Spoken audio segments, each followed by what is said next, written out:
an animal, as a sheep or a goat, and if you're really unlucky, maybe as a cockroach. So the point is that here, what is happening? People don't want to eat meat, don't want to eat a goat or a cow, because this may be your grandfather. This may be your great-grandfather that you're eating. So this is where this dislike for the eating of meat came from. I mean, of course, it's been cloaked in other language. Oh, medically, arguments, our bodies, and, this is better. But really, that is the essence of it. It's based on that belief. And of course, it's nonsense. It's nonsense. Americans eat beef burgers, how many cows are eaten every year, at the Wimpy's and McDonald's, etc., etc. So this is really a pointless argument. From the Islamic perspective, animals were created for the benefit of human beings, just as the rest of the world is. We have an obligation to them, to look after them, to treat them well.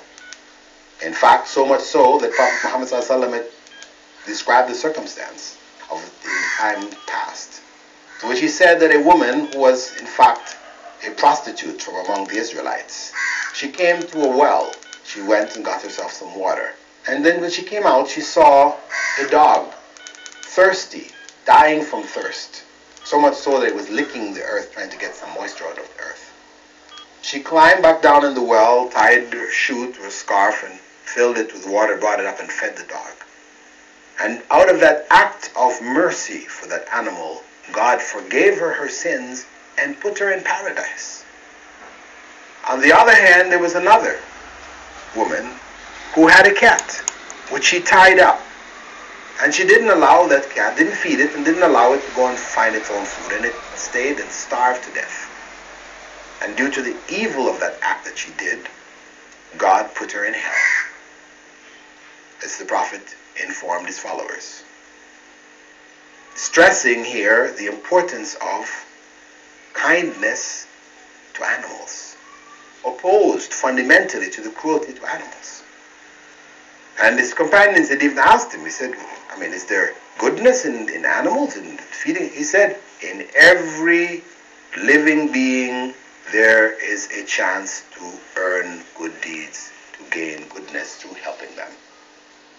So Islam is very much in favor of protecting animals, looking after them. Prophet Muhammad ﷺ had even said that we should never take animals as our targets, never make them a target that we fire our bows or arrows or guns, etc. Take them for target practice. This is forbidden in Islam. So the whole process, the Western safaris where, Western civilization sent certain, elements, the upper crust of the society into Africa and Asia, hunting down elephants and rhinoceros and killing them and, to bring back trophies for their fireplaces, etc. This is something abhorrent in Islam, forbidden in Islam. In Islam, an animal's life may only be taken for the reason of protecting ourselves from its harm, because it's a dangerous animal, threatening our lives. We take its life for that reason, to protect human life. Secondly, we may kill them for food, for our own benefit, to eat. Thirdly, we may kill them because their skins will provide warmth for us, for example, in winter, provide shoes or provide belts or whatever our needs. We may kill them for our needs. Of course, those people would argue, well, hey, we have artificial means of, creating these other things now, we don't need it anymore. Well, of course, we don't have to. But if some people prefer leather, and they want to have leather, the leather is there for us to use, we can still utilize it. But the method in which these animals are killed should be humane methods. When you look at how they would take the furs of the animals to create these fur coats, where they show pictures of these people with these little animals, and then they have these people with clubs just bashing in their heads and things like this. Of course, this is inhumane. This is evil, and Islam would never support it. But the use of the animals for human benefit, from the Islamic perspective, is legitimate. But we have bounds by which we are bound. We have to stay within them. inhumane to them when we take their lives. And we don't take their life for sport. I mean, the hunt, letting out the fox and letting the animals and going for the hunt, which is very popular game and sport from the Islamic perspective, is evil. Islam would not support that. But hunting animals to eat, to go bird hunting or whatever, and when you kill the animal, you cook it and you eat it. So you're taking benefit from it. It is permissible. The other topic which I would like to cover in this segment is concerning dogs. Now, a lot of people are familiar with the fact that Muslims tend to avoid dogs. Generally speaking, people maybe think that Muslims fear and hate dogs. Usually Westerners, if they come in the presence or in areas where Muslims are, they're carrying a dog on a leash, you find Muslims running in all directions. They don't want to be, near the dog. So it gives the impression of this great fear. Where in the West, of course, where the dog has become man's best friend, right? The dog is treated like a child. People who lose family members or they grow up and they're left alone, instead of adopting a child, they will get a dog or get an animal which they will look after, and then you find them, petting the animal, giving it clothing, and really so much so that you find even people leaving all of their inheritance to their dogs. I mean, this is the kind of love which is developed around dogs, replacing even love for children. Now, we have to look at the Muslim reaction to the dogs in general and to understand whether in fact this is according to Islamic teachings or not. Muslims tend to run from dogs whenever dogs come. Why? Where did this come from? Well, they believe, commonly many people believe, that if a dog touches you, your state of ablution or your state of ritual purity is gone. You have to go and wash up again, wash your face, hands, feet, so on.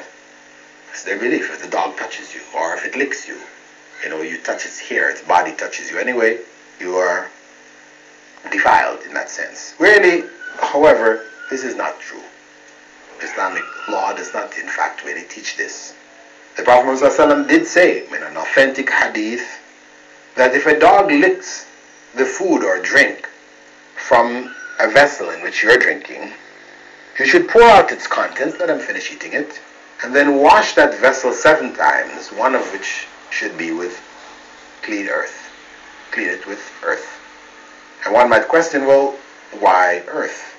Well, the point is that the vast majority, with 70% of antibiotics, come from the earth. So the earth carries with it certain properties which can clean due to its antibacterial action, etc., in other way most other products and things cannot.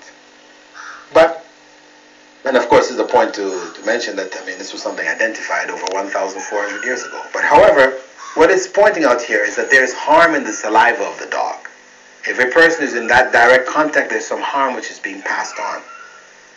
Maybe modern science has not detected all of the harm, although, there is some harm already identified. The dog tapeworm, known as Dipylidium caninum, and there are other diseases which are passed on by dogs, whether it's Rocky Mountain spotted fever and a variety of other diseases which dogs are known to pass on. The number of dogs that harm people, whether it's, they're fighting dogs which chew up kids, and people who are bitten by dogs every year, the numbers are quite large. In fact, the JAMA, the Journal of American Medical Association, in an article entitled "Dog Bites Recognized as a Public Health Problem," said that every year in the United States, almost 2% of the population is bitten by a dog. That is, about 800,000 people are bitten seriously enough to require medical attention. And 18 people die from dog bites every year. These are physical facts. Now, from an Islamic perspective, dogs may be kept for hunting purposes, to guard a home, or to herd one's sheep or cattle or camels, etc. These are uses which are legitimate from the Islamic perspective. But just keeping one in a home as the best friend, eating with you, sleeping with you, etc., this is what Islam does not permit. With that, dear viewers, I'd like to thank you for being with us on this segment of our program, Contemporary Issues, bringing clarity to issues that may be somewhat confused in the minds of non-Muslims as well as Muslims today. And we hope that you continue to follow our program over the coming episodes. Assalamu alaikum wa rahmatullahi wa barakatuh.